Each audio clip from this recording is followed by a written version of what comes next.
I got so much motherfucking design on right now. Break it down, bring it back, make it clap. I got 3 old thoughts, new block, where that day. Bitches on my line, and you know they come straight. Hold up, what it not, 45, scope it cash like whoa. How you fucking with these hoes up? Assalamualaikum warahmatullahi wabarakatuh. Balik lagi bersama saya Alian Wiskanda di mata kuliah Hukum Pidana review mingguan ketiga.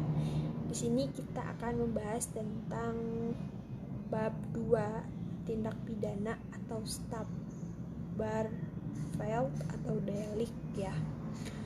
Menurut istilah yang biasa dipergunakan, bahasa yang sering biasa digunakan, yaitu bahasanya tindak pidana, bukan perbuatan pidana atau pelanggaran pidana dan lain sebagainya. Mengapa demikian?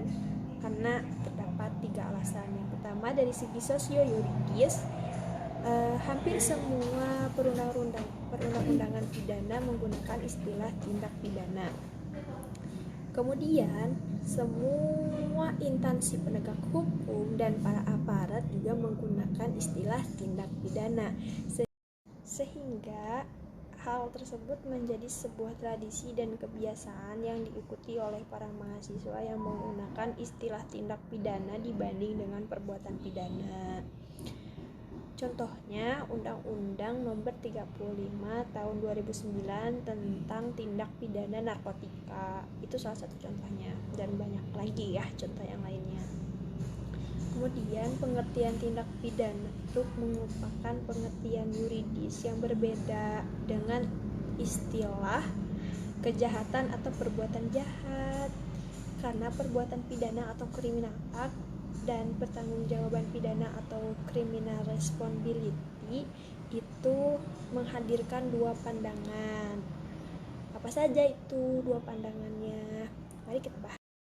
Kemudian dari situ lahir 2 pandangan, itu dualistis dan monistis.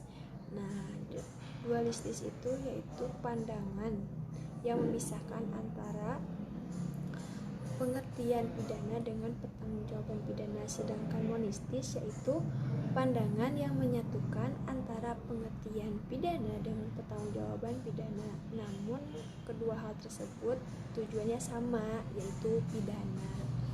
Kemudian ada unsur-unsur pidana yang secara objektif dan secara subjektif. Apa saja itu? Nah, unsur-unsur tindak pidana secara objektif yaitu yang pertama ada perbuatan kelakuan, akibat yang menjadi syarat mutlak dari delik, kemudian unsur yang melawan hukum, unsur lain yang menentukan sifat tindak pidana, unsur yang memberatkan, dan yang terakhir ada unsur tambahan yang menentukan tindak pidana.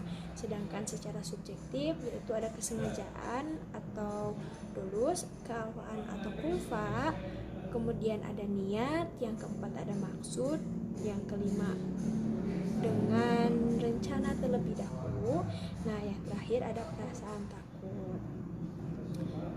Kemudian lalu pembahasan selanjutnya yaitu bagian delik. Apa saja bagian delik itu? Terdapat 4 bagian delik.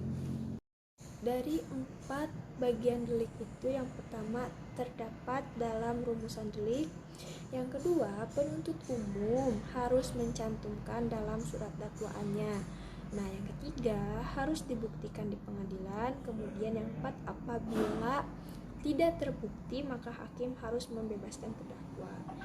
Yang terakhir yaitu pembahasan tentang elemen atau unsur delik.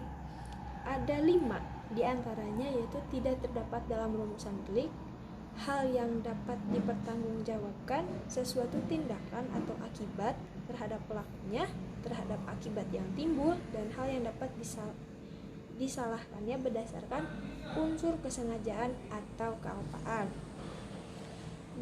Kemudian yang ketiga itu harus dianggap dan diisyaratkan dalam setiap rumusan delik. Yang keempat, penuntut umum itu tidak perlu mencantumkan dalam surat dakwaan berbanding terbalik dengan bagian delik ya tadi. Nah yang terakhir, apabila hakim merasa ragu maka harus melepaskan tertuduh dari segala tuntutan hukum.